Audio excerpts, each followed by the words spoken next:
ಅವರೆಕಾಳು ಸೀಸನ್ನಲ್ಲಿ ಮಾಡಲೇಬೇಕಾಗಿರೋಂತಹ ಅವರೆಕಾಳು ಹುಳಿ ಅನ್ನ ಮುದ್ದೆಗಂತೂ ಸೂಪರ್ ಕಾಂಬಿನೇಷನ್. ಅದರಲ್ಲೂ ಹಳ್ಳಿಗಳಲ್ಲಿ ನಾಟಿ ಸ್ಟೈಲಲ್ಲಿ ಮಾಡ್ತಾರಲ್ಲ ಆ ರೀತಿ ಮಾಡೋಣ ಬನ್ನಿ.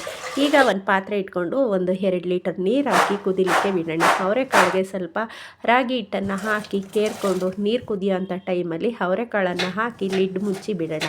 ಈಗ ಒಂದು ದಪ್ಪ ಈರುಳ್ಳಿ, ಒಂದು 2 ದಪ್ಪ ಟೊಮೊಟೊವನ್ನು ರಫಾಗಿ ಕಟ್ ಮಾಡಿ ಬೇಯ್ತಾ ಇರೋಂತಹ ಅವರೆಕಾಳು ಜೊತೆ ಹಾಕಿ ಲಿಡ್ ಮುಚ್ಚಿ ಒಂದು 5 ನಿಮಿಷ ಬೇಯಿಸ್ಕೊಳ್ಳೋಣ. ಅವರೆಕಾಳು 5 ನಿಮಿಷ ಕರೆಕ್ಟಾಗಿ ಈ ರೀತಿ ಪರ್ಫೆಕ್ಟಾಗಿ ಬೆಂದಿರುತ್ತೆ ಕಾಳು.